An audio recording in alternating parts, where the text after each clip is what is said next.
Welcome to the South Texas Amateur Tour Podcast, The Power Hour, with your hosts, Travis Salkowski, Dustin Hassan,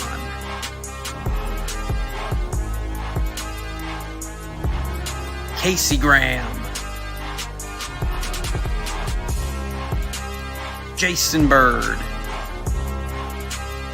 and Michael Germanuelian.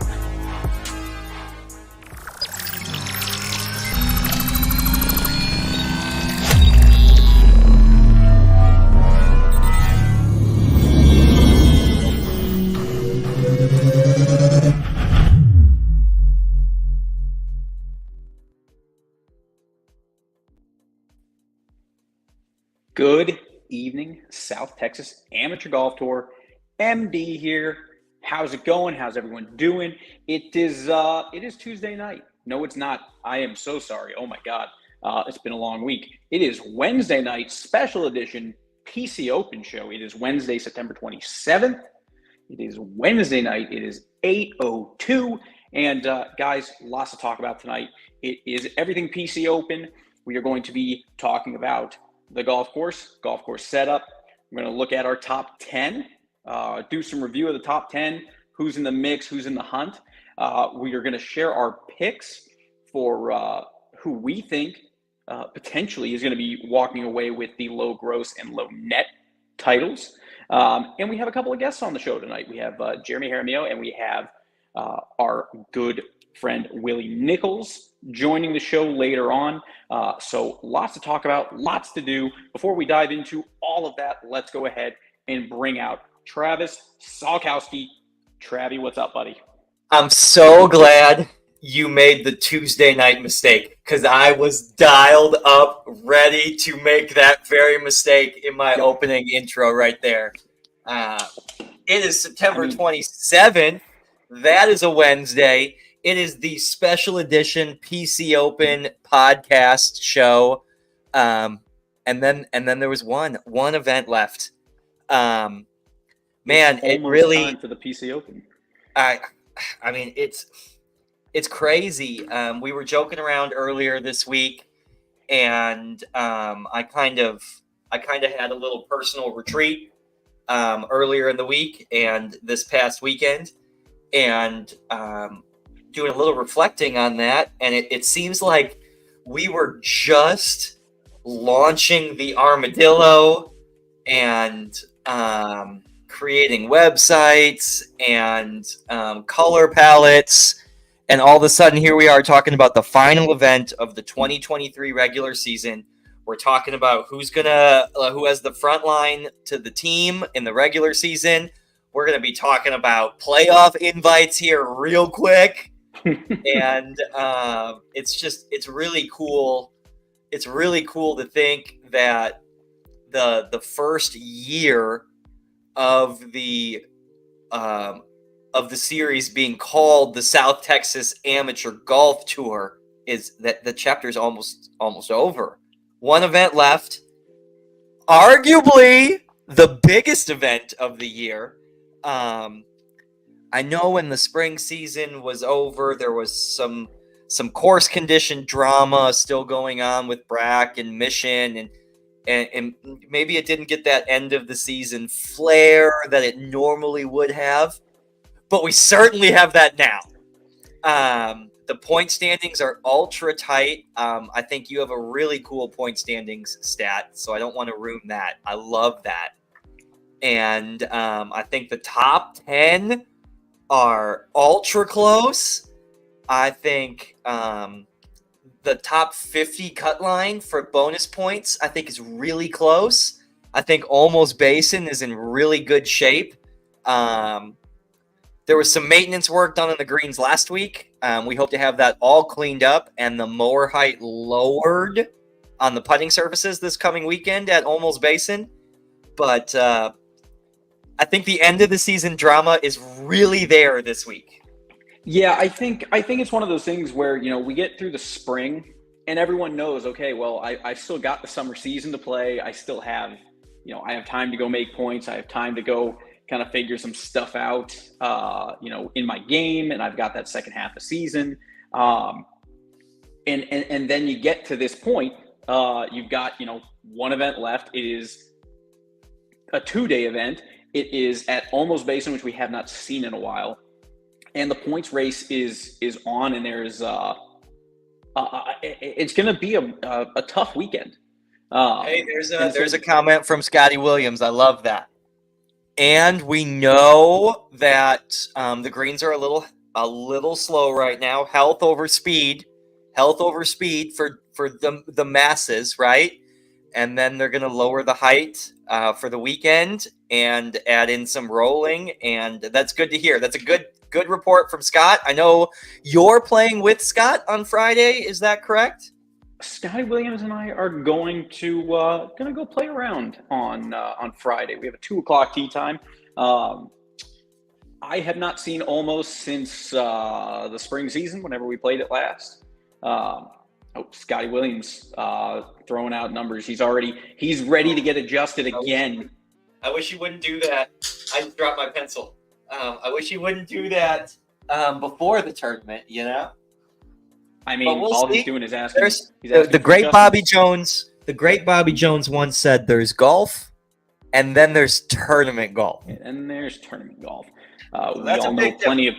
We all know plenty of guys. We all know plenty of people that are amazing players, and then tournament comes around and they're absolute garbage.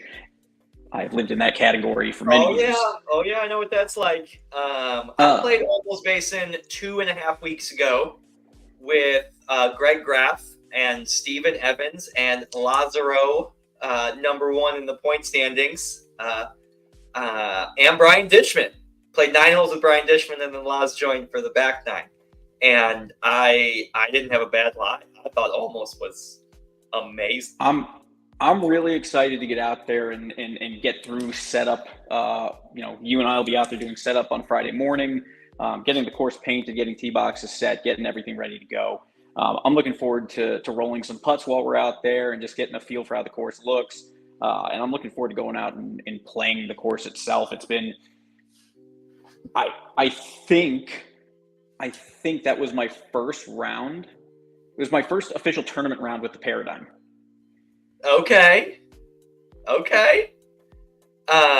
I spoke at length today with the superintendent at Olmos Basin, Mick Garza, and his team, grinding it out, getting it ready for the tour regular season finale this weekend.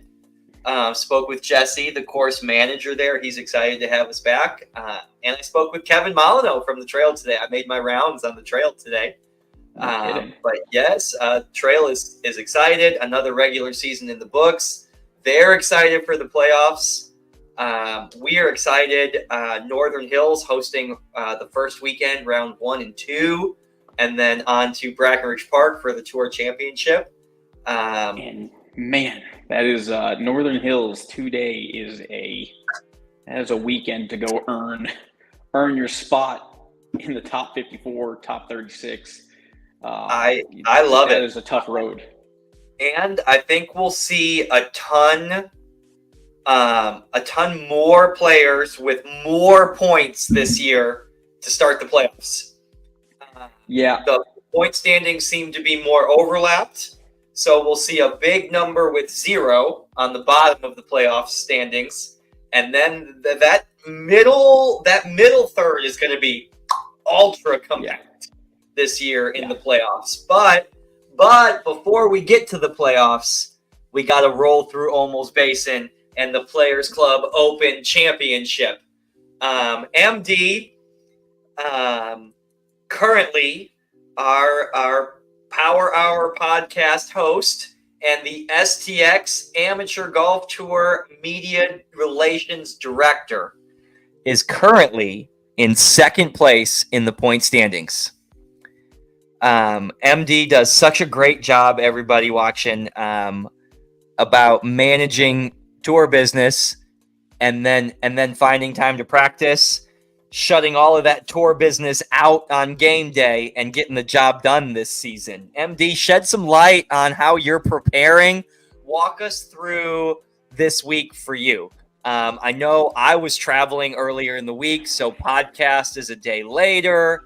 I know there was some traveling in your household too.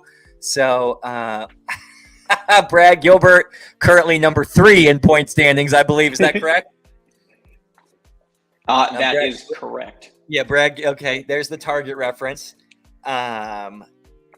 So, MD, walk us through your week. A later than usual podcast. How are you practicing? How are you preparing? Walk us through what you're thinking. Is there pressure? Talk us through what's going on. It was for good and bad. I actually really didn't practice this weekend. I hit balls Sunday morning at like 7. I was out at the range at like 7 a.m. on Sunday, but I didn't practice on Friday last week. Didn't play on Saturday. My wife was out of town in Denver, and I had Emma. I actually spent more time. I spent more time in the pool this weekend with Keo and his daughter, and us swimming on Saturday than I did practicing all weekend. But kind of walked into Monday and I said, all right, let's, just kind of take it easy. I'm not really, there's no pressure. There's nothing I'm really concerned about. My game feels good. It's just going out there and getting the reps in and making the little adjustments. I've got my, I've got kind of my game plan of things, how I want to practice, which is, I spend about an hour putting every day, just going to the putting green. I have my mirror and I'm working on different things and kind of getting that area set up, because I know when it comes down to it, the putting is going to be the biggest piece of the weekend, especially with those greens. Historically, they always play a little bit harder, a little bit more undulation. So really being good about my green reading, committed stroke, that kind of thing. On the range is just, I've got my my Straka book. And I'm out on the range and I'm almost going through each hole and playing each hole based off the book. As a range session. That's good. I like that. I like doing that too. As you know me, I'm kind of a range rat. I love to practice. And yep. I love that tidbit, turning the driving range into the course you're gonna play. How often do you hit 15 7-irons in a row? Well, the answer is never. The answer is never, right? It's hit a driver, hit a 7-iron, hit a wedge, hit a 4-iron, hit a 6-iron, hit a wedge. I love that. That's a really good technique.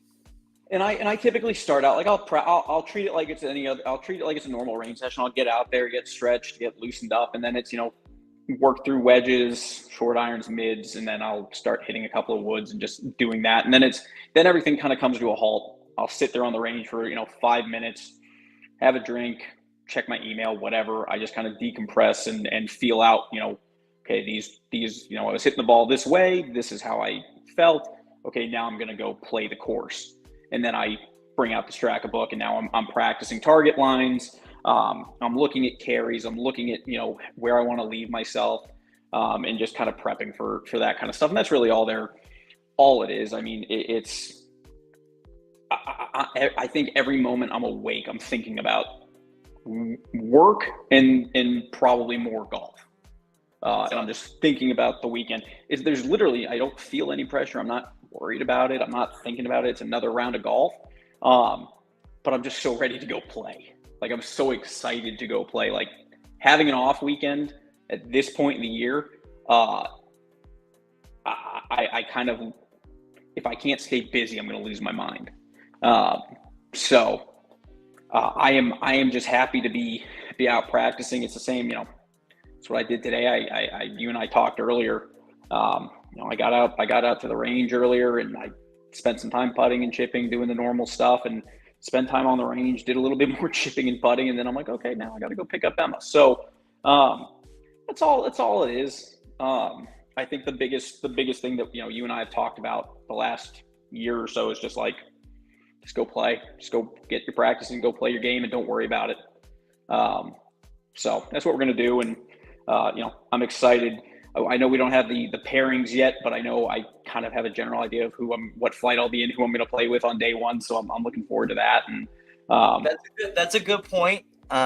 Day one of the PC Open will be paired in flight order like normal, champ first, second, third, but it will be paired by point standings for at least the top half of each flight, right? At least in the top 50s those will be paired together. So that first day, you really get to play with who you're with in your flight by the point standings, right? Top 10 are competing against top 10. Bubble top 50 are against bubble top 50. And then the second day, Sunday, the flights will flip and it'll be paired by reverse gross score. So the leaders of championship flight will tee off last on Sunday. Yep. Feel like a major championship, Yep, absolutely. So, I mean, I think it's going to be a good weekend. It's one of those things. It's you spend so much time thinking about it, so much time for prep, and then you get to day of, and you're kind of almost too amped up, and you've spent so much time during the week getting ready. You're almost a little tired. So I'm going to practice. Actually, I really don't think I'm even going to touch my clubs tomorrow. Like I said earlier, I'm a practicer. I'm a range rat. I'm a warm upper. I love that. Like if golf is a 4.5, 5 hour sport, if I could have 1-to-1 practice time, I mean that would be terrific. Yeah, I mean, and you and I were talking about that earlier today on the phone this morning. We're like, I got 2.5 hours. I just sat there on the range and I got to go chip and putt and do all that stuff. I'm like, yeah, that's basically, I would be at the golf course I could have a noon tee time and I will be at the golf course by 8 o'clock. Just walking around, getting a feel for it, feel of the day, get my body loose and just start getting into that mode. I love that. Getting to the golf course, no stress because of the clock at all. Almost to the point where any fleck of uncomfortableness you can handle, right? Like you have the time in your warm up and your prep that anything that feels though remotely off, you can stop, you can regroup, you can start over, and you can take that moment and learn going forward, even in that day of prep, right? So like the 10 o'clock, the 11 o'clock tee time, I'm up, I've got coffee at 7:30, I'm in the parking lot in sweats, I'm on the putting green in Hey Dudes, I change, I slowly get ready, which wedges are going in the bag today, what putter am I going to play, is there a driver adjustment that I'm going to make, where's my Straka book, because I will instantly freak out if I don't have that. But yes, you're exactly right. The prep is so good that calm before the storm on tournament day can get a little anxious maybe. Yeah, and I think at the same time you sit there waiting too, like if you don't have that pre-round, your pre-round routine, I argue, is as important as your pre-shot routine. Like have those things built in beforehand and just know what you need to do, because if you don't have that, you end up getting to the golf course. Like let's say you show up to Olmos 30 minutes before your tee time. Well, okay, hopefully you went down the street and hit range balls. But if you don't have kind of a plan of like, I'm going to go sit here, I'm going to go chip and do this, then I'm going to go do this. I want to have certain things lined up because I know that I want to walk onto the tee box to take my shot 100% already engaged. I agree completely. For everybody just tuning in, we're talking about pre-tournament routine being just as vital as actually playing the round of golf, preparing for the round of golf, not only warming up on the range, but prepping for it the week leading up to, and how important that is in the overall stress level of preparing for a big season-ending tournament. Yeah. And you've got, I mean, and we'll pull up real quick. I mean, let's look at the top 10 list real quick. I like this. I like this comment. I do too. I was just reading that. Big shout out to Seth Henry. Last month, was that last month or was that this month? That was this month. The first weekend in this month. Seth Henry. It was in September, or no, was it August?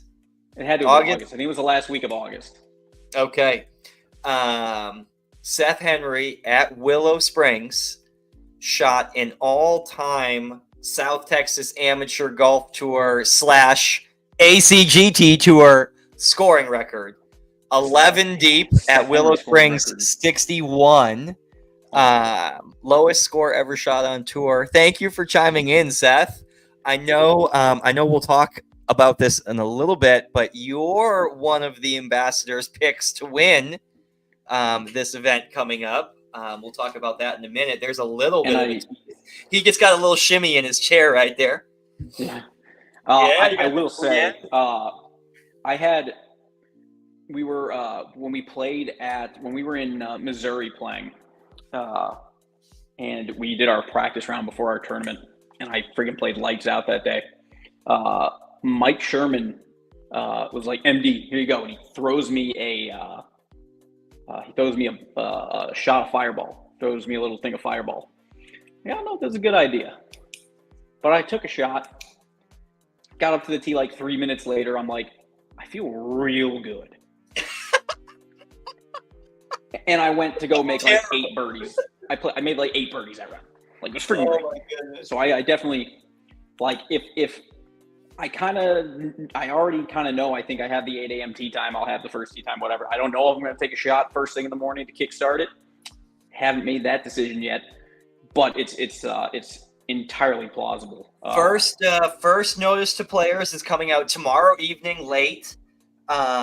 We are forecasting the 8 a.m. group on Saturday to be Michael Dermanuelian, Jason Bird, Jeremy Jaramillo, and Stephen Evans. Is that correct? That is correct. That is on pace right now to be the featured group in Champ Flight. First tee time on Saturday. So sorry, Brad, I will be in Champ Flight. We will not get to play together. We don't know where that cut line is yet. It is a smaller than normal field, so we don't know exactly where that champ to first cut line is, which is a big deal in a smaller field because that's the black tee box to the blue tee box cut line, essentially. And it really changes. It really changes. It may not be as impactful on day one, but sure as all get out, it will be on day 2. We will definitely see the tour setup committee showcase how different Olmos Basin can play. Yeah, we will definitely see something that's more scoring friendly on Saturday versus something that's going to live up to, the way we talk about those last 5 or 6 holes, at Olmos Basin. The tee box on number 1 back. The tee box on number 14 up on top by 13's green. I really like that. Yep. The tee box behind the pond on 15. So I know the early chitter chatter out of the tour setup committee's text thread is that they're going to showcase the change that Olmos Basin can reflect from one day to another. So I'm really excited to see that. I think you did a pretty good job. We did a pretty good job with it last year at the PC Masters. I know it definitely was two different beasts. I did not have to play from the black tees that day, but I remember watching all the other guys and thinking, glad I am not in champ flight. There's some tee boxes on that championship rating, like number 4, back by number 6 green. Mm-hmm. That changes that tee shot angle a little bit. Kind of takes that second bunker on the left out of play. I mean, I like it. I really like Sunday. I think one of the best things about this year, for me personally, one of the best things about this year was the fact that we played so much golf, and we played all of these courses from stupid yardages, like playing whistling from the Ryder Cup tees, playing rain dance from way back. When we travel, getting you ready for a longer tournament event. Playing these courses where, I mean, I don't know Olmos is, tipped out off the top of my head, but I know I've played it tipped out, and that was without a driver really at the time. So I don't feel like the course will play. I mean, the course is going to play long. The course is going to be challenging. But I think at the same time, the people that, have had either a lot of success at Olmos, or who have just been working on saying, okay, I'm going to put myself in the toughest position possible, or the longer courses, I'm going to play it from as far back as I can, and just be ready to have to grind for scores. So I think that'll be really fun. I think almost always, I think you can really turn that golf course night and day pretty quick, with just a move of a tee box, just a different position on a tee box. Trees come into play, water all of a sudden gets into play. Going through a fairway automatically can come into play. So you're not going to just be banging drivers all day. You're going to have to be methodical around that golf course, and that's one of the nice things, is that it doesn't, it's going to favor someone who's hitting fairways. It's going to favor someone who is got control of their wedges around the greens. I definitely think, for being the Parkland style golf course, I think there is a premium on being in the fairway. Yeah. The fairways are firm and fast. Texas summer just wrapping up, still going to be in the mid 90s this weekend. I think there's a premium on being in the fairway and being able to advance the ball closer on the more difficult green complexes. And I think there's a big preference on hitting it in the fairway. And not only that, you just think about, the greens haven't changed, since they reopened. They still play firm. They still run out. Hitting out of, you basically know that if you're hitting out of the rough, you're going to catch a flyer that is not going to want to hold. And that first bounce is going to be big still. So you either need to be super prepared for that and kind of make sure that you're, picking that right club that maybe is going to come up short, knowing it's going to be a flyer and it's going to want to run, in those situations. But you can get, I don't think there's really any, I still think personally, for me, the hardest stretch of holes is 2 through 6. I think 2 through 6 technically, I think, is the hardest. I don't get nearly as stressed out looking at like 14, 15, 16, 17, 18 as I do looking at 2, 3, 4, 5, 6. I'm the exact opposite. I am. It's not that those closing holes. It's not nothing about not being a closer, but you start to feel that stretch 14, 15, 16, 17, 18 on Sunday. I don't think 2 is very hard. I just don't think 2 is very hard. Every single person works the ball left to right except you. Well, and that's where I have that issue. I don't worry coming down the stretch, because everything in the event that I do for some reason have a miss, like a bigger miss, it's going to be one way. I'm protected for the most part. I expect the tour setup committee to shorten number 3. the wind is supposed to be out of the east, which would mean that number 3 would be right into the wind. 3, 4 into the wind. 3, 4, and 13 into the wind. So I expect 3 to be short. Number 4 is going to be the number 1 handicap hole for sure. As it should. I think 5 is, maybe 6 is tricky, depending on where I think 6 is. But, well, I think 6 is tricky in general just because it's a narrower green. If you miss right, screwed. If you miss left, screwed. Your options are to be short or be on the green. My tournament logic at Olmos is prepare for the end and manage the mental fatigue of not getting 13 or 14. That's my personal problem with Olmos Basin is, well, damn it, if I'm playing in a tournament and I got to go get one, look at the back 9 at Olmos Basin. 11 is gettable, 13 is gettable, and 14 is gettable. You got 3 holes right there that are driver flip wedge on 2 of them and driver 100-yard shot on 1 of them, right? And I think the better player down the stretch has to manage maybe not getting a birdie there. And then going into the tough stretch at the end. That's why I think the tough stretch is the last 4 for me at Olmos, because how do you play those 4 if you freaking didn't get 13 or 14 and you needed it? That's the mental boost right there. And I mean, again, you know me, I'm going to screw up somewhere. I'm going to yell at myself, and then I'm going to be fine. Like, that's typically my overcoming the mental thing is just, I'm just going to yell at myself. I'm a piece of shit. Let's go make birdie, and I'm going to go make my birdie.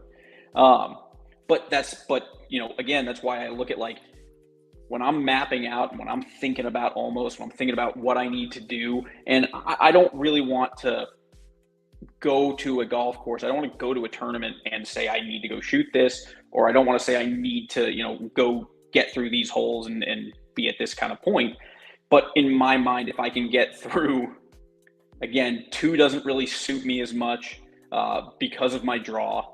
So I run the risk of going under that tree on the left side, which happens. Yep. I don't have a mental block on number 3. I've continually hit that green and just never gotten it to hold. So into the wind sounds great to me.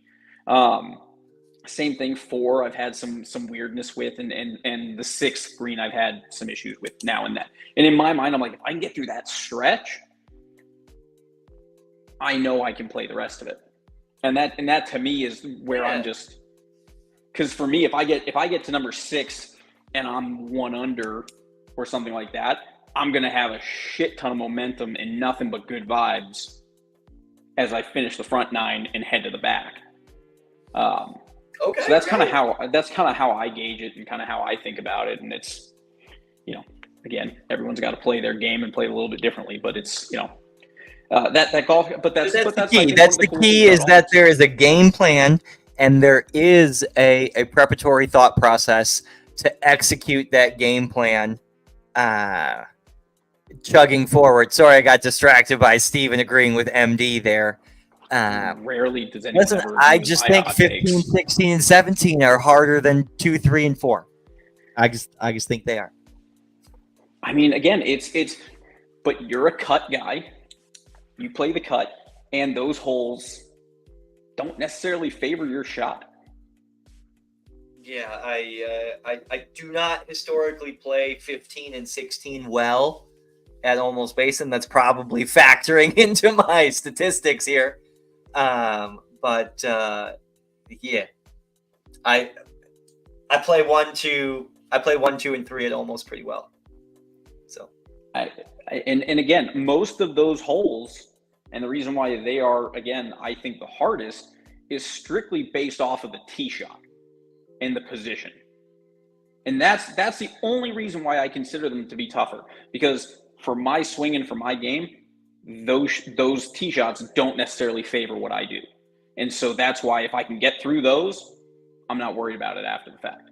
Like, because I know I love this. I love this conversation, and it goes back to the root where we started 20 minutes ago on game planning for the tournament. Right? I love the fact that, okay, sure, whatever. Who cares about what hole is harder, right? It's how we each have our own plan on where we're gonna go, what we're gonna score, where we're gonna get it, and how we're gonna execute that plan. Jason Bird's gonna shred Olmos apart. Stay away from the hitting nets. That's where he's gonna be. In your preparatory timeline, make sure you plan for a line there. There are only 2 nets. Olmos Basin is directly across the street from San Pedro. Just go to San Pedro. Factor that into your timeline. But yes, good luck to everybody in the field. Work your game plans. Get your Straka books. This is going to be a good event. Lots of drama. Lots of points. Lots of drama. Another season in the books coming up this Sunday at Olmos Basin. 3 more names will join the South Texas Match Play Challenge team roster. On that team already, Morgan Graff, Willie Nichols, and Mark Kacheski. Correct me if I'm wrong, MD, but there's a top 30 stat. Is that correct? Yeah. So I'm going to pull top 10 here. We've got our 2 guests on in the back that we'll bring them out here in a couple of minutes, but.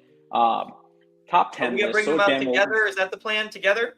I think we'll bring them out together and talk. Okay. I want to get their perspectives on how they're prepping and that kind of stuff too. And we'll talk about this top 10, top 32 real quick. Give our kind of guesses or our kind of picks for gross and net winners. Both these gentlemen joining us tonight are on our list respectively. So. Right now, as it stands from our stats guru, Casey Graham.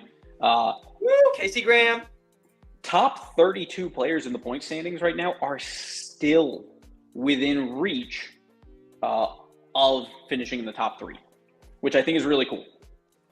I'm sorry, say that again. The top 32 are statistically alive to auto qualify for the team. That is correct, which is really, really cool. Now, granted, that does take specific things to happen. Yes, of course. The further down the list, the more stuff you need. Yes, you said. Yeah. Statistically eliminated, though, is the key sentence, right? Yes, but we have a lot of golfers still that are statistically alive to make the top 3 and to make the team. You and I talked a little bit about it earlier in regards to, so much to be decided this weekend. Top 50, top 3 auto qualify for the team. Who's winning gross? Who's winning net? Names on the jacket. Yeah. On a brand new jacket. So it's going to be really cool. You and I, though, did talk a little bit. We had our top 3 gross and net picks. I wanted to call those out real quick before we jump into it. With our 2 guests. Let's leave the point standings up here. Yep. You go for okay. So who do we have the information from? So Bird did chime in. I have Bird's, and then there's yours and mine. We'll give Bird. Okay, let's give and then let's see if anybody can guess who's who. Yeah. Guess who's who? What are you talking about? Like you say 3 people, and then the comment section can guess whether that was you, me, or Bird. I just said it was going to be the order that I was going to share them, so I already ruined it. Okay, all right. Well, I'm trying to say. Okay, never mind. Go ahead. Yeah, I'm sorry. Shut up, Trev. So Jaybird, Jaybird's picks for this weekend. His top 3 picks for gross winner Number one in his list is Jason Bird, which is no shock. No Jason one loves Bird Bird picks more Jason than Bird. Bird. Okay. Jason terrific. Bird picks Jason Bird. Next on his list, Steven Evans. Oh, terrific. Steven Evans. Currently tied with Jason Bird, right? Yep. He no, just behind. That's T10, T13. T10, T10. Steven Evans at 13 right now. 13. 5 points behind Jason Bird, who is tied for 10th with Jeremy Jaramillo, I believe. Correct. And so Jason Bird's third pick for gross winner is Seth Henry. Obviously, Seth coming out with a 61 a couple of weeks ago. Haven't seen him play since, but you can assume he's been practicing. He's going to carry a hot hand still. Seth was my pick on Facebook earlier in the week. I mentioned Seth when I was calling out Casey Carnes and calling out Bart Wilson and yep. Our Jason Bird only gave me one name for our net winner, and that was Morgan Graff. So that is Jason Bird's picks. That's a good bet, Morgan Graff. Playing good golf. So I've got my list here for gross and net. My number one pick right now for gross is Jeremy. Jeremy Jaramillo. I think Jeremy Jaramillo is going to be potentially our gross winner. He has been in the points every single time. If you look at his point standings, he's been nothing but on the rise. He came back, started playing a couple more events. I think it really kind of kicked off, especially at Willow when he fired off a 68. Played well at Cedar. So he's got the hot hand right now. And he's coming off of back-to-back wins. Yes, he's coming off of back-to-back. He went 2-1-1. Stroke player. He took second place to Seth's 61 at Willow. Correct me if I'm wrong. We'll talk to Jeremy in a second, but he was multiple under par and then went win-win. So he went second to a 61, win-win. Jeremy peaking at a good time, maybe slipping under the radar a little bit. Maybe Jason Bird left him off the graphic last week on purpose. I don't know. So Jeremy is my number one pick. I think he is quietly. I think just because he hasn't set his name's not there on that top 10 list. I don't think unless it's your name specifically, you don't go look past the top 10. I think a lot of times. So if they don't see their name on there, you don't think about it. All I see are pictures of Jeremy in my phone from him winning tournaments for when I set up the show. So I see enough of Jeremy that's my pick. I said Steven Evans as well. Steven's kind of been, a little bit up and down. He hasn't played exactly how he wanted to, but he's made some adjustments. He's practicing a lot.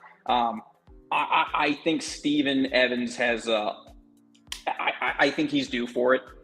I think he's due for it.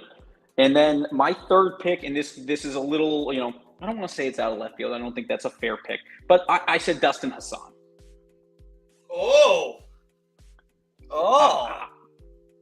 I don't know why. I don't think I think last year it was essentially the Dustin Hassan show. I mean, every goddamn week was just congrats, you won another tournament. And this year Dustin's played good. He's been playing in good golf. He finished really nice at Cedar. Played well when a lot of people didn't.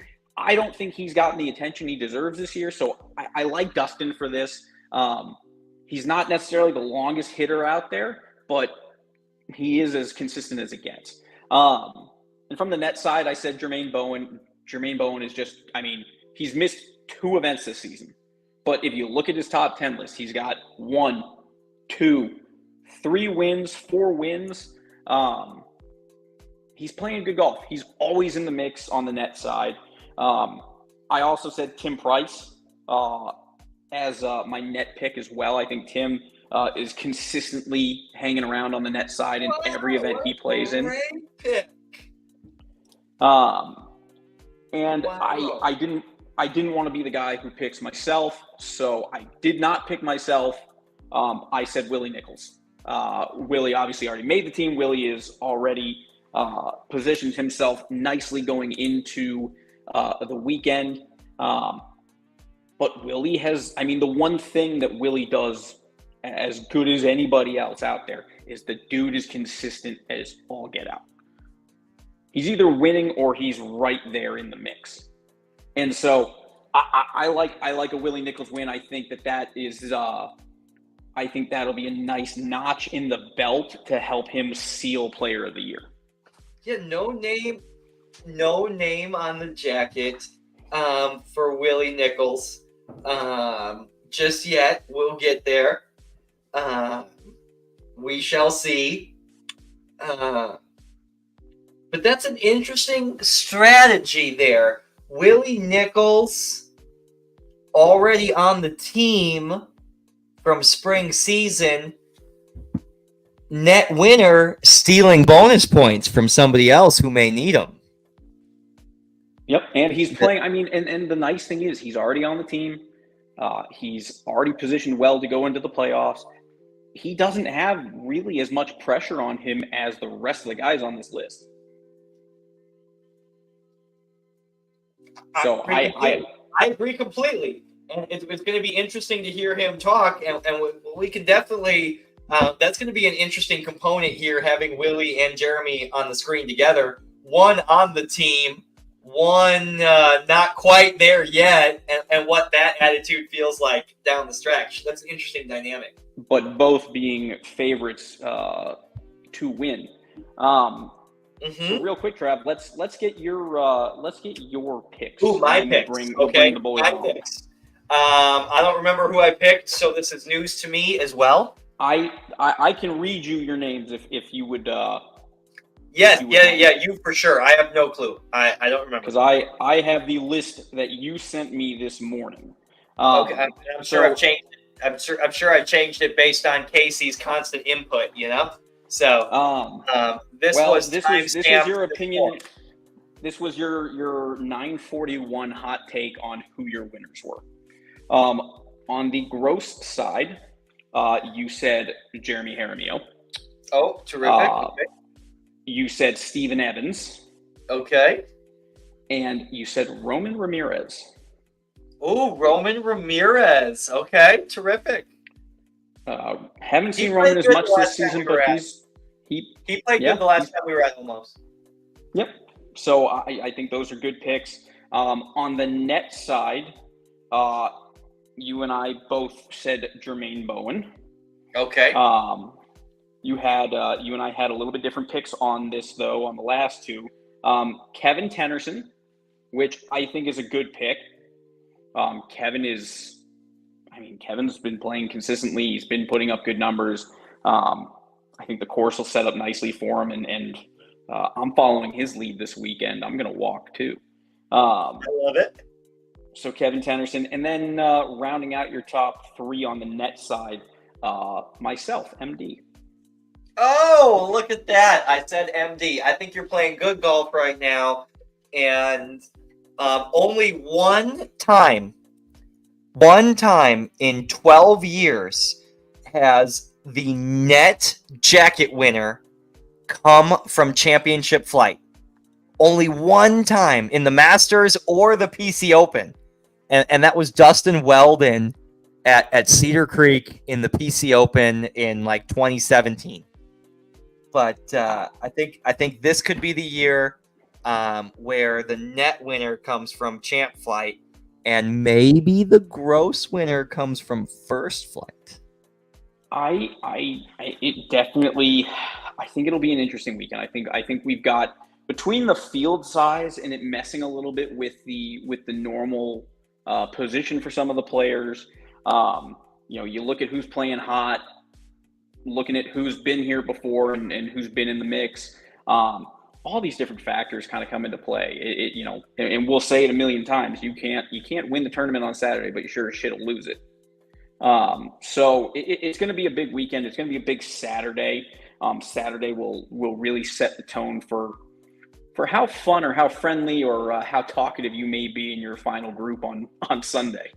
I think it's really important to point out that that's such a Travis tagline. You can't win it on the first day, but you certainly can lose it. I think that's such a cool tagline for winning the event, right? For name on the jacket, right? That's such a good attitude for name on the jacket. But I think grind it out would be my tagline for round 2. If round 1 doesn't go like it's supposed to, right? Every point really does matter. Every stroke that correlates to another place is going to change something somewhere for somebody. And I think this weekend is so close. There's so many people statistically still alive that can make the team, that can impact starting playoff positions, that could impact bonuses to start the playoffs. I think there's so many different scenarios that the moral of the story at Olmos Basin would be grind it out. Grind it out. Where can you turn a double into a bogey? Where can you make a 15-footer for par? Listen, I want to see people like watch Steven Evans. He gonna fist pump a par on hole number 4. I mean, listen, and he gonna be in it the whole way. Grind out everything. Well, with all of that being said, they have been waiting. We went on a really big tangent there. But joining us on the show now, let's go ahead and bring out a couple of picks for gross net winner. Couple of guys who have been on the team before, a couple of guys who have been in the top spots going into events, guys who have battled back and won a lot of events. Let's go ahead and bring Willie Nichols out. Willie, what's going on, buddy? How's it going? Hey, good, man. Willie Nichols, how are you, bud? Doing good. Glad to be on the show. Looking good, rocking the San Antonio Missions flat brim flying chancla hat. Chanclas. That's awesome. That's awesome. I was a season ticket holder a couple years ago. They were the Brewers minor league affiliate for 2 years, and we were season ticket holders. We had first row, third base, right by the bullpen. It was a great time. It was awesome. Nice. And let's go ahead and bring out Jeremy Jaramillo. I don't know if his camera's going to be on or not, but there he is. Jeremy, what's going on, there buddy? you go. What's up, guys? Good evening, Well, Jeremy. Working late, or is that just like light reading in the office behind you? This is our home office. Okay. God. So the bookshelf, it's the bookshelf that just looks good. That looks like an office. This is where my wife has meetings, so it definitely looks good. Okay. How's it going, Jeremy? Travis, Good tonight? Going good. I actually just got back from Olmos, so I got a little peek at it. Oh, there you go. Give us your report to start off our conversation, our Wednesday night conversation. Well, it was cart path only. It got flooded, basically. It's a little mushy. Greens are a little slow, but I mean, they look good. Some rain in San Antonio this afternoon, I heard. Yeah, it poured. Really? That's awesome. Yeah. That's good to hear. I mean, that's only a good thing for this weekend. Yes. Yep. It's always a good thing in San Antonio. Always, for sure. Willie, have you got MD, you start us away. Like you said, I know we ran late, so we'll jump into it. Willie, have you gotten out to Olmos yet? I got a tea time booked for Friday.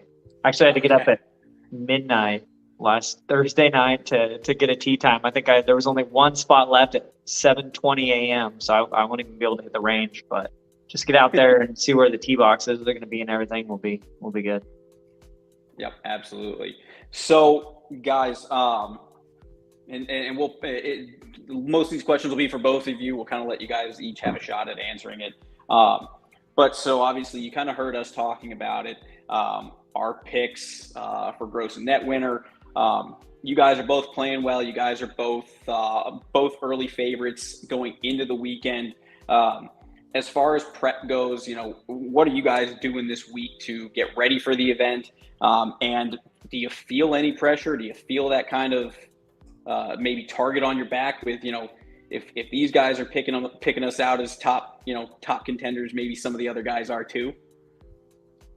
You can go ahead, Jeremy. Yeah, no pressure.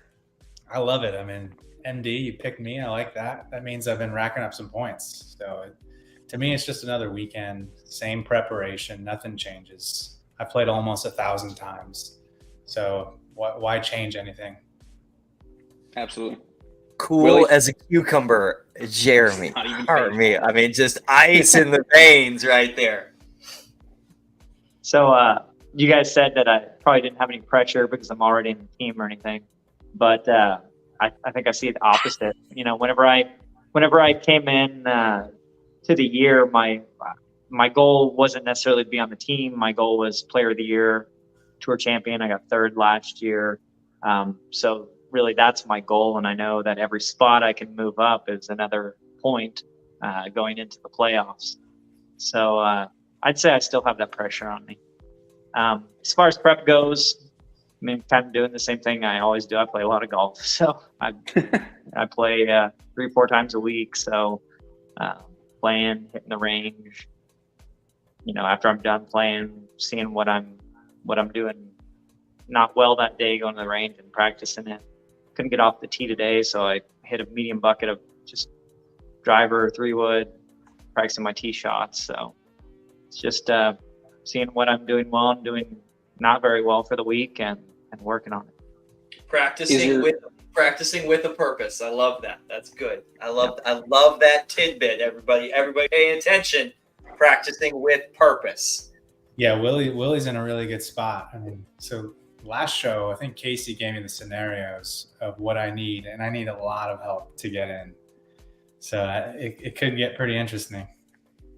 Well, I think Jeremy is tied for 10th in the point standings right now with Jason Bird. Steven Evans is right behind you, 5 points behind you, so virtually tied, right? Yep. Virtually tied. And MD is only 150 points ahead of that in second place in the point standings. So that first champ flight pairing, we are forecasting if MD is in champ flight, which is what we are forecasting. It's close. Which has been confirmed. I missed it by 1. So I am champ flight confirmed. Oh, okay. That is developing information. I do not have that in front of me yet. I got the you made champ flight. You made it by 1 person. LOL text by Jason Bird. Terrific. That's the tour pairings committee hard at work in real time. So that 8 o'clock pairing will be MD, Jason Bird, Jeremy Jaramillo, and Steven Evans all hitting it together from the putting green at Olmos Basin. What's going through your head at 7:58, Jeremy? Kind of talking to the starter there. It's Saturday morning. What are you telling yourself in your mind? What's your pre-game speech? Like, prep time's over. MD and I rambled on for an hour about prepping. That's how big of preppers we are, right? That's what we do. It's now game time. What is Jeremy Jaramillo saying to himself at 7:58 on Saturday morning? Stepping up to that first tee, I'm just looking at the bunker and that's all I'm thinking about. And hopefully I make contact. But try not to think about anything else. Just the left edge of that right bunker, and go from there. I mean, it's a great pairing. We've been playing together for the last 4 years, so I think it's going to be fun. There's going to be good conversation. We all know each other pretty well, so I'm pretty pumped. I love going off first. We should, and then Willie, same question for you, except you'll be with Greg Graff Who else is right there? Dakota Elbers is right there. Jermaine Bowen can go either way. What's it like for you on Saturday, knowing you're playing with those guys in the top 10 who are right there, and whether you're feeling the pressure or not, everybody knows you're not on the team. I'm sorry, everybody knows you are on the team and they're not, right? Yeah. So there is maybe that little target on your back. What's your pep talk as you're pulling from the putting green around to the first tee? Yeah, so I mean, golf is an individual sport, right? So what everyone else is doing isn't really affecting me. I'm just going up to that first tee thinking, tempo, be calm on the first tee. A lot of times get a little anxious, and first tee is where I'm most likely to shank it or not make very good contact because you got those first tee jitters. So it's just going up, being calm, focusing on nice tempo. So Greg Graff, watching over on the YouTube channel, made a good point. Laz will be in that pairing. That will be Laz Gonzalez, number 1 in point standings, Greg, number 5, Willie, number 6, and maybe Jermaine, number 7 right there. That could go 1, 5, 6, 7. That's a pretty stout. All depends on where Jermaine falls on the flight line. Yeah, when I played with Laz before, he's like, "Are you playing the next event?" I'm like, "Yeah, I'm playing all the events." He's like, "Leave some points for us, man."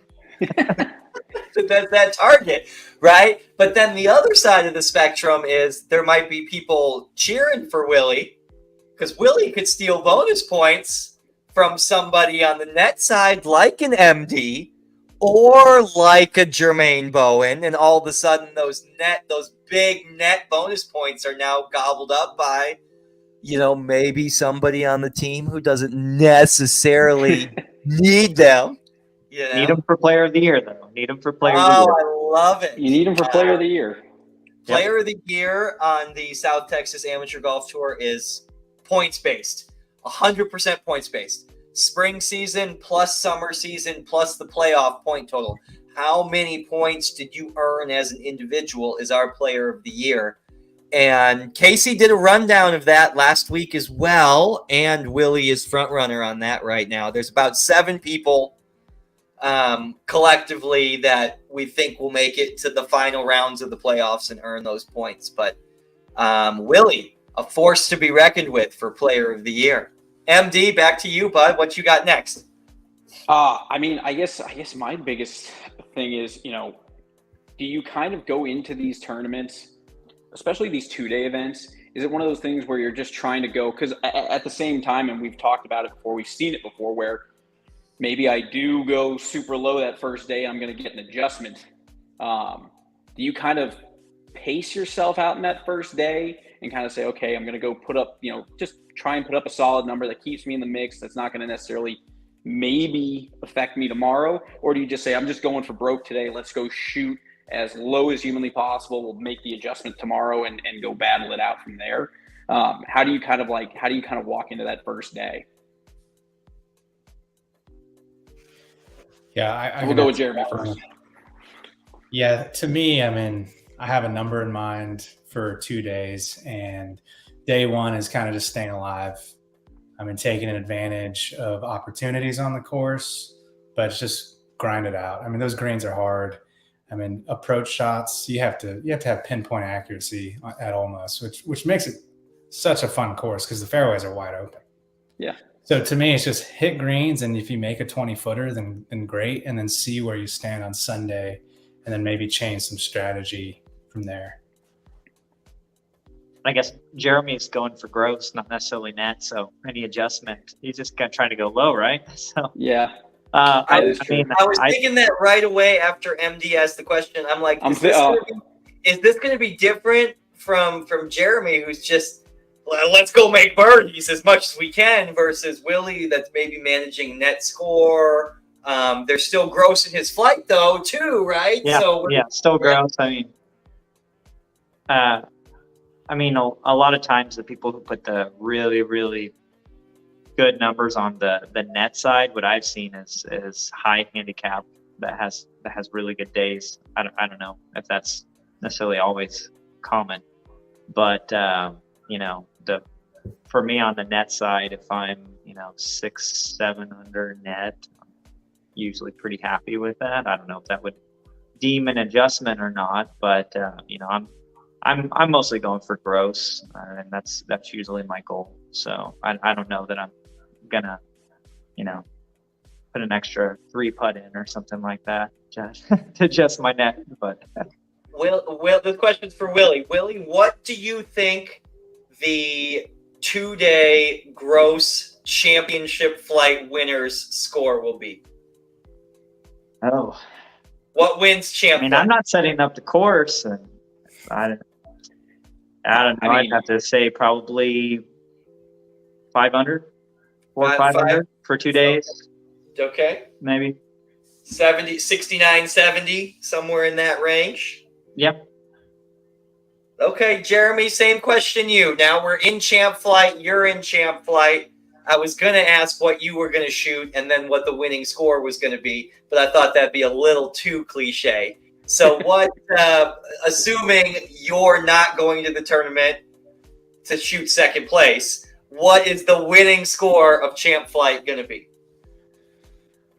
Well, I think in my mind, it kind of doesn't answer your question because I am there. So if I shoot, in my mind, if I get to 5 under, I think that's a really good chance. So to me, it's 5. And if someone goes lower, then good for them. The same number. They're the same number. That's great. I think if like Trevor shot 6 last year, and that was with a 68. So I mean, I think 5 is solid. I think 5 is a good goal, and I think if you shoot 5, you're probably right there. Yeah, right there. Yeah.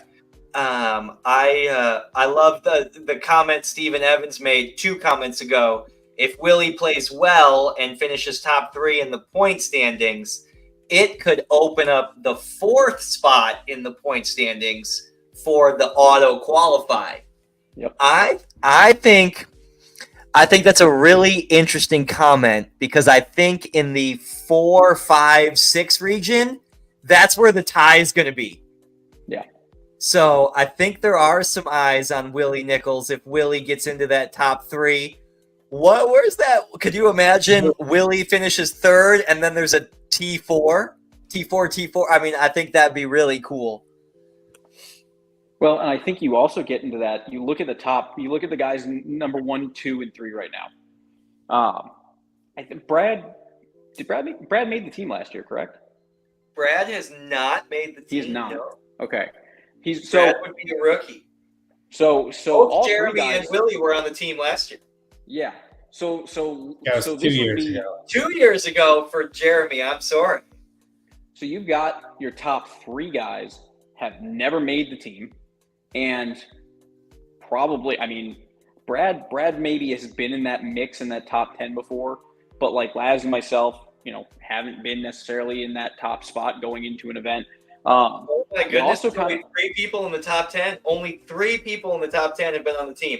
If you don't count Jeremy at T10. Yeah. If we're gonna continue to count Jeremy at T10, then it's 4. Jeremy's been on the team. Trace Davis has been on the team. Willie has been on the team, and Greg Graff. The rest of the top 10 would all be rookies if it ended today. Which wow, which is that's crazy, a cool stat. But it also can mean a few different things in the sense of, one, does that pressure get to them? Do some of those people start playing more defensive golf? And they're like, okay, I'm already in this spot. I'm holding this spot. I just got to get through this weekend and maintain it. Do they try and, just go, pedal to the floor and just let it happen? I think it opens up a lot of possibilities. And I think, again, both of you guys have been playing so well, both playing so consistently. And again, Willie's kind of always hanging around in the top 10. We always see his name on the board. Jeremy, I think you've kind of casually kind of gone under the radar somehow. And I mean, if I'm watching it, if I'm, looking at the last couple of weeks, I'm sitting there looking at Jeremy like, okay, that dude's going to be the biggest threat out there this weekend. And probably the most dangerous to go low out of that group. I think Seth will be in there too. I think Steven Evans gets hot. He's gonna go low too. But I mean, I think out of the grouping, you've been playing the most consistent for that champ flight group, and Willie kind of same position in your flight, just consistent. You know, is there any part of the course? You know, we were talking earlier kind of about our kind of debate between the first couple of holes being a little bit more challenging versus the finishing holes. From just an Olmos course itself, you guys have played it a bunch of times. Is there a stretch of holes, or is there like any part of the golf course that you guys maybe prep for, or kind of have a more detailed game plan going into? Just like, I need to just get through this stretch. This is how I'm going to get through it, and I know I'm good for the rest of the round. Or how do you guys kind of look at that course and prep out for, you know, some of those holes or that stretch of holes that maybe doesn't feed into your game as well? Yeah, for me, it's probably 2 through 6. I think I'd go with you on that. That's just because there's so many places to get into trouble. That last stretch, for me, that you have to go across 47 times at the end. I mean, Travis is just being blown away by how many people are actually. For me, you know, I have you know, on 2, you know, have a bad tee shot, you know, you're struggling. On 4, you know, it's number 1 handicap. On 5, you know, you pull it, it's OB, you know, you push it right at all, you got the trees there. So for me, that's a harder stretch for me. So, and it's mostly just the tee shots. It's not necessarily the approaches. It's just, you know, getting off the tee well on that stretch. Usually don't have a problem towards the end because, you know, 16, 17, I'm taking 3 wood, not taking really driver on those. So I would agree with you on that.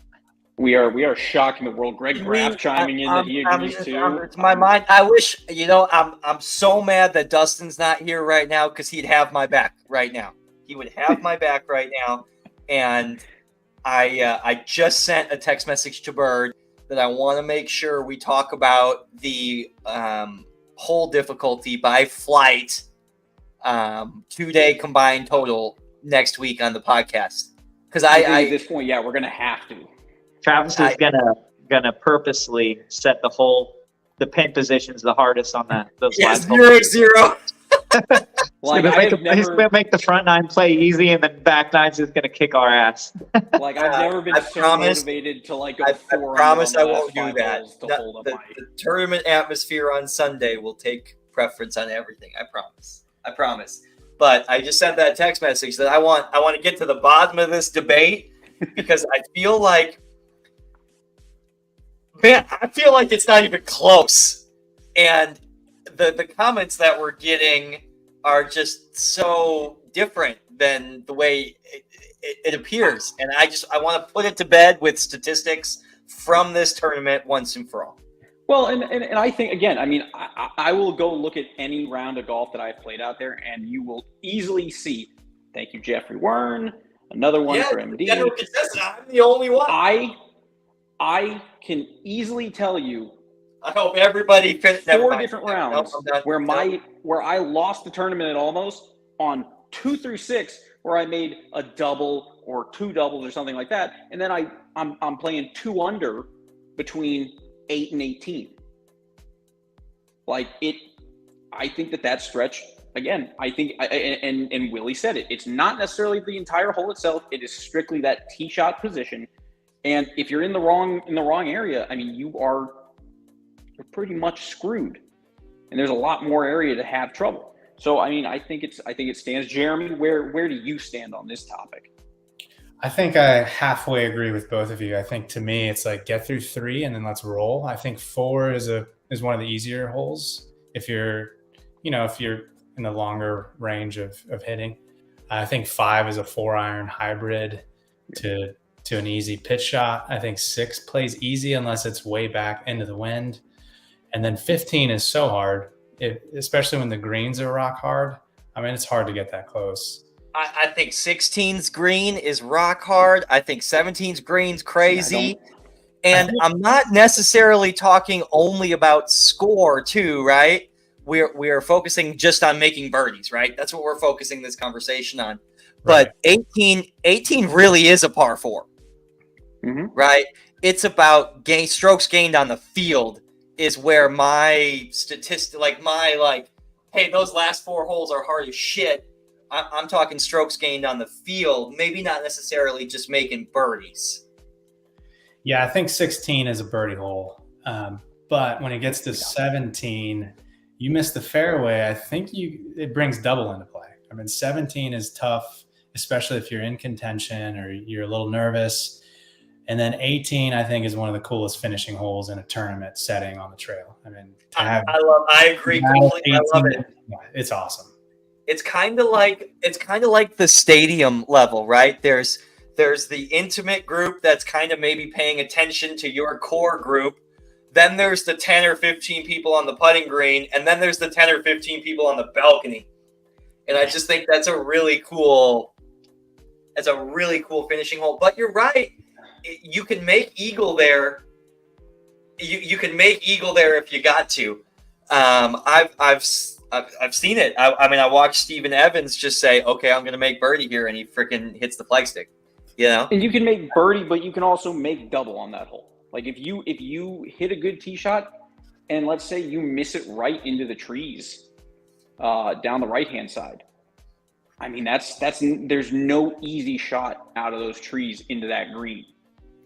Which makes it a little dramatic. I love it. I mean, that I think 17 out of the grouping, I think 17 is the hardest, just because again, too far left, you're in the woods and you're going to have a weird angle that you might be fighting through the trees. Too far right, you're in the water. But at the same time, even in the fairway, you're not necessarily safe. You can go try and hit a bigger tee shot, but if you're too far on the right side of the fairway, now you've got that big tree in front of the green to contend with. And maybe you're not hitting driver and you're hitting hybrid, and all of a sudden you miss a hybrid, and now you're 187, 192 out instead of 155. But that's also where you ask that. Do they have the grass bunker mode? Because when that grass bunker is thick on the left side, that 17, that's a pain. That's a pain in the butt to be in. I think 17 is the second hardest hole. I think 15 is just so hard. From that back tee box, I think it's so hard. I think 15 is only really hard if the pin is up front. And again, I think it's where your tee ball ends up more than anything. If again, you can go through the fairway there pretty easily. You can carry the trees. That tee shot should be into the wind too. That tee shot should be into the wind, east, southeast. And again, that's why, like, for me, like, I'm looking at that Straka book and just trying to figure out what line I'm taking, or if it changes up what club I choose to take. Because I've ended up more often than not going through the fairway and ending up in a spot down the left side where I'm under that tree, trees in front of me. Out, yes. So I think 15 out of that grouping is probably the hardest. But I think, again, if you go into it prepared and you go in and make those plans of saying, like, okay, this is what I want to hit, or at least knowing, same thing on 17, like 17. Back to Straka right here. Here it comes. Yeah. 17, I'm probably taking a 4-iron, and I'm going to play it with a little draw. And I know, I might be 180 out, but I should be in the middle of the fairway and not have to contend with anything. Like, to me, like, I'd rather lose the yardage and play something that I know I get a good second shot. And that's just the decision, and that's kind of the prep work that you do beforehand, and just kind of say, okay, I know what I'm good at. I know what's not my best. I need to just prepare to be able to go make the shots that day. Do you guys consider changing, and this is off the top of my head because I'm doing it this week, do you guys ever consider changing the golf ball for the tournament that you're playing in, just based off the golf course itself? For me at San Pedro, I switched to a higher spin ball because I was doing irons only, just because my big miss is if I get too much spin off my driver. So I switched to the Pro V1X for San Pedro specifically, just to try to get a little more spin. Okay. And I'm the exact opposite, right? I'm like as little spin as possible. I generate so much that I'm just like left dash everywhere.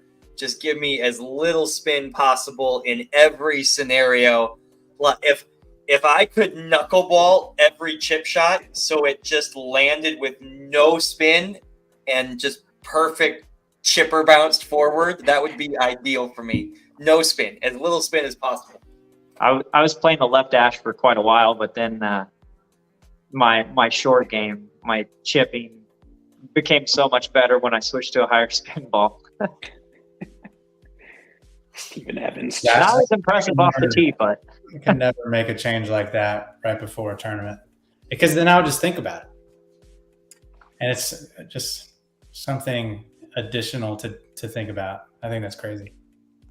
I dip back and forth with it. I've been playing the left dash primarily, really the second half of this season. I was jumping around with it back. It goes so far. Like it's tough for me. Like as being as short as I am, as short a backswing as I have.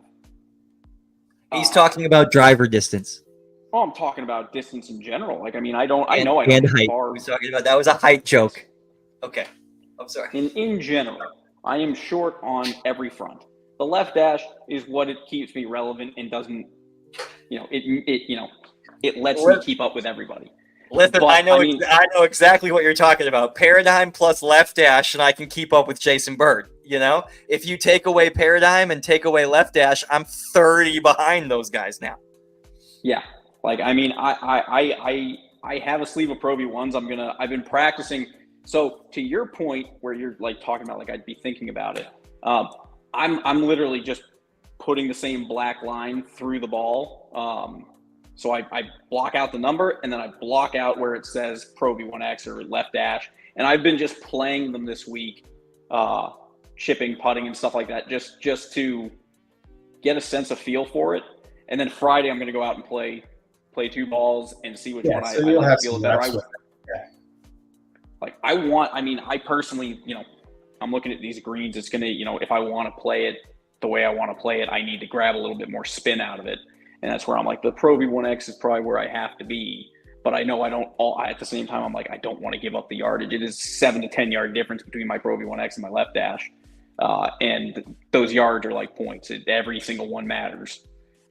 So I agree completely. And I think the left dash bouncing in the fairway is 12 to 15 yards further at Olmos base.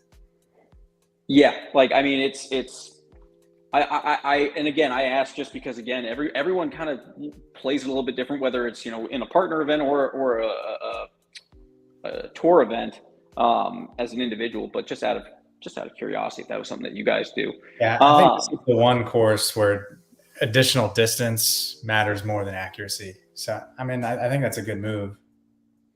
Yeah. I mean, it's the best statistic for strokes gained. And let's talk about winning a golf tournament. Strokes gained is the only metric that matters, right? And the best metric to gain strokes gained is distance. That's why I tell every senior, shut your mouth and take the tees, right? Don't ask me where your decimal point falls. Shut your mouth and take the distance. I've been reading Mike Brody, and that's spot on. It's the best metric to gain yardage. I'm sorry, the best metric to gain strokes on the field is distance, because everything magnifies on that bell curve the closer you get, and it just progresses so much. And it's just, but to your question, MD, I'm with Jeremy. You want to see me freak out? Give me a different golf ball on the first tee box. Oh my goodness! I think it would only screw me up if I changed brands. That would be the only thing, because I would notice that, whether it would be the shine or the dimple pattern or dimple shape, then that would throw me. But I could make the move to a Pro V1X versus I'll feel the difference in the softness and the compression piece. And same thing, I'll feel it off the putter. But you want to talk about preparedness, right? This all leads back to the preparatory question, right? Like, you were talking about sharpening out the number and stuff. put the Sharpie on with the tool from left to right, reading the words. Like if I accidentally Sharpie the ball upside down, like I'll throw that ball out. Like we're not playing with that one. Like I couldn't imagine switching golf balls. Yeah, throw in an orange ball. Yeah, Go Casey Graham and go play. But Casey played a black ball. We were in Colorado last month, and he pulls out this black ball. And after the third or fourth time I wasted 3 minutes looking for a fucking black ball in the fairway, I was done with it. I mean, it's to change something that core to your golf game from course to course, it just seems crazy. It just seems crazy. I mean, and again, I think it all comes back to, I mean, look at people. I am a mess, Scott Williams, but I own it. I own it loud and I own it publicly, right? Very, very publicly. But I mean, I think at the same time, it's tinkering. Like it's, you know, for like you, the absolute best thing that you can do to ensure that you're going to play your best game possible is to do nothing different. No, you're exactly. I love where this conversation is going. You got to make the change to get to that point. Right, you got to figure it out to get to that point. I 100% agree with that, for sure. And that's where I get to the point where, like, I don't necessarily want to change my golf ball. It's not something I want to do, but at the same time, I at least need to give it the question and ask, does it, you know, if I go out and play 2 balls and I go play a couple of holes with it and I immediately notice the difference of, okay, I might lose a little bit of yardage, but my control is what I needed. Yes. Okay. Yes. If you're basing the change on a statistical analysis that improves your outcome, I can understand that thought process. That's the only reason why I would ever even ask the question or do it myself, which is just strictly because, you know, how often or do you even try to make adjustments like that prior to an event just to even give yourself any more opportunity, you know, if it shows a positive change, or do you just kind of hands off, say, you know what I'm doing works. I'm not going to think about it. It doesn't need to be changed. I'm just going to go play. And again, that's, you know, 2 schools of thought. Same reason why some people think the back 9 closing holes are harder versus the middle. What about the mental approach on brands, Jeremy and Willie? High-end Bridgestone versus high-end Titleist. Willie said he played left dash, switched to the X. MD and I are playing left dashes and X's. Jeremy, I gotta assume you're in the same category right there, right? Yeah, I play a Pro V1. Yeah. So what about tinkering outside of that brand? When we're talking golf ball specific, right? Where Titleist is damn solid #1 brand in the golf ball category, right? What about tinkering? Like, how does that mental approach change if you look down and see the word Bridgestone? Like, are you instantly checked out, or is it like, oh, I'm here to try something new? Like, how? Well, I think I'm not stuck to Titleist. Over the years, I do what MD is talking about. I'll play 2 balls and I see which one I like, and just over time, I've realized like I like the Pro V1, and nothing has been better for me. So if I saw that, I've known that this does not work as well for me. So yeah, it would definitely screw with my head. Okay. Willie, same question. I mean, I haven't played golf long enough, I think, to experiment with too many different balls. I mean, I've changed out clubs and putters and things like that. I've just changed within the Titleist balls. I mean, I was playing the left dash for a while, and you know, I dropped my handicap quite a bit by switching to the Pro V1. I think my short game got better. I mean, maybe in the future I'll try, but you know, it's not broke. You know. I think if you stamped the same ball with a different word, I would think it was trashier. Yeah, I know you would instantly. I mean, for me, when I'm playing, I'm not necessarily paying attention to the brand. I mean, I draw lines on my ball, and you know, that's what I'm paying attention to when I'm putting, and you know, I line it up on my driver and all that. So, I mean, any ball I would play, I would do the same I mean, the only thing that would screw me up is if it was like a different colored ball or something like that, which I wouldn't do. And that's why I get into it because I've played for many years. I played Bridgestone. That was kind of like my go-to ball. Then I was going back and forth between Callaway and Bridgestone. Then it was between Callaway and Titleist. And I tried playing the left dash early on in the season, and I couldn't hit it for shit. It really wasn't until late spring that I finally was like, I think right before we went to Kohler, I was playing with it a little bit more, and I was like, okay, I get this is kind of working. But it definitely again, is a short game learning curve. The first bounce is different. But again, if you've played, it's good and bad if you don't test out golf balls all the time. Like I'm such a big tinker. Everyone knows I friggin' mess with different clubs, shafts, weighting. I do all sorts of stuff.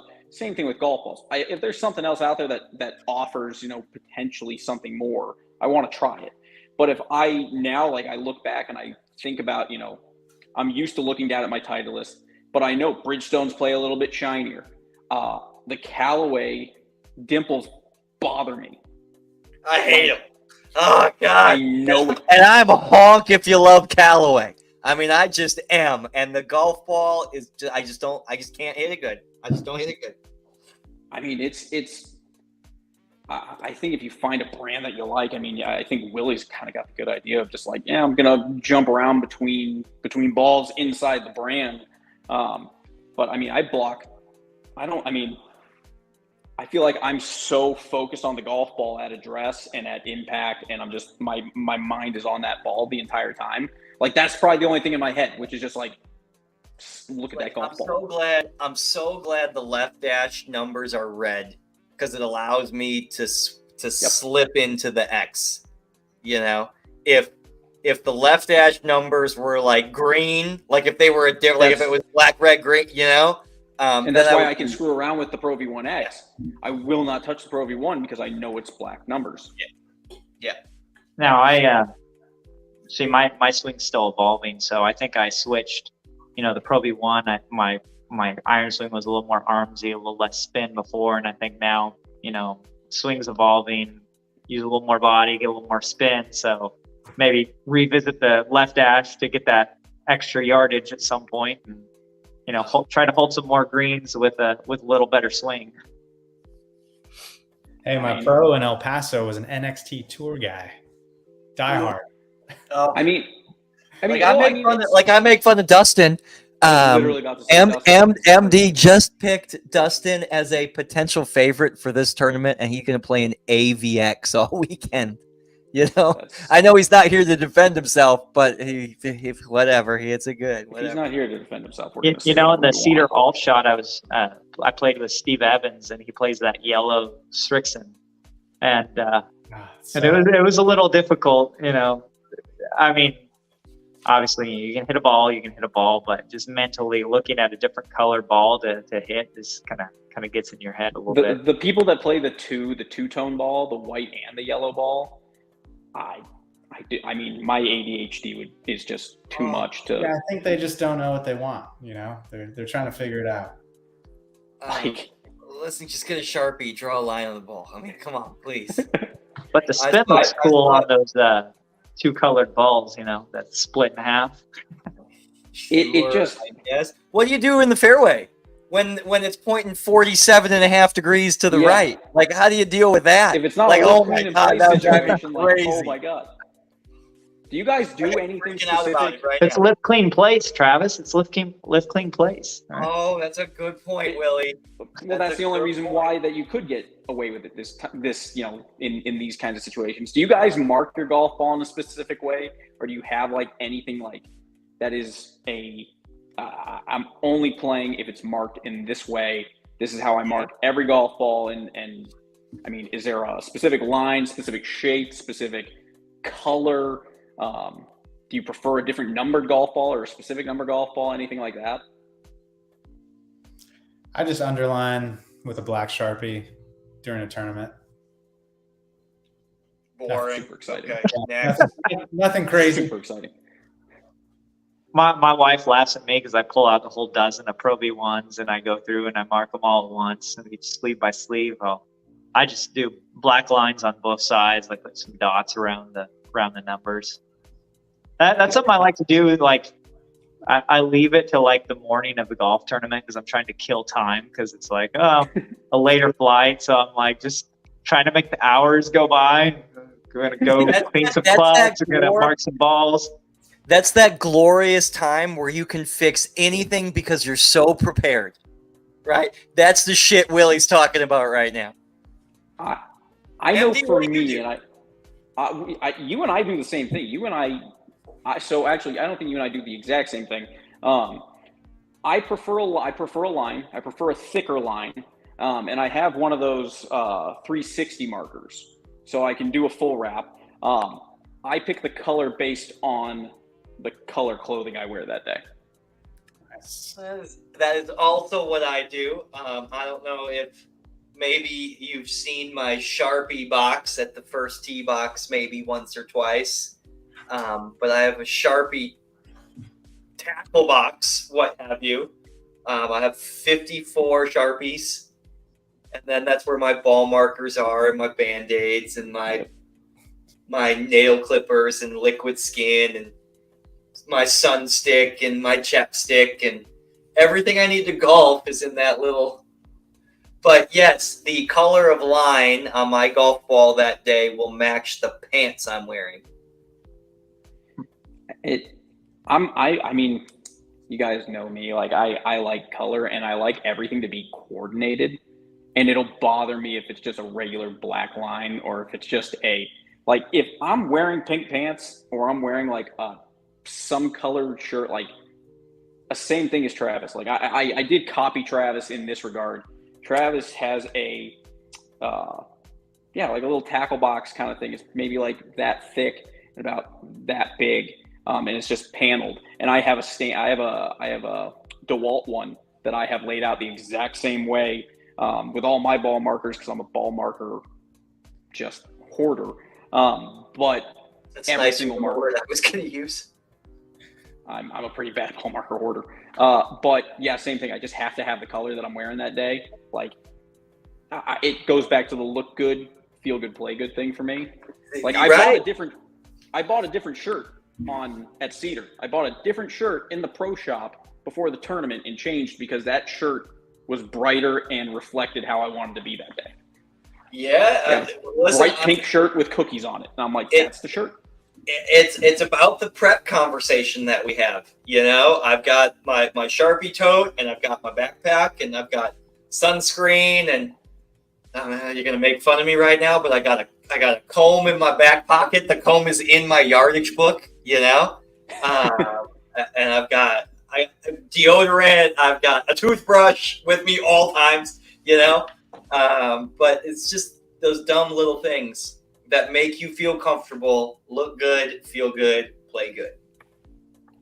Well, guys, thank you for joining us. Closing thoughts for you two. Anything that you guys are looking forward to most this weekend, whether it's just hanging out with everybody, whether it's playing, whether it's going out and watching, maybe going out and watching a couple of groups finish. What are you guys looking forward to most this weekend? We'll let Willie take that one first. I'm looking forward to playing with those guys that are also up there in the point standings too. What a good question. It's what a good question. It's good to play with people that are working towards the same thing there.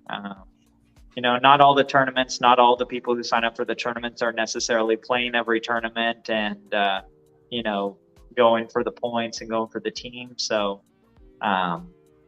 it's nice to play with some guys that their goals are similar. They're going to be taking it seriously, but yet still having a good time. So I look forward to that.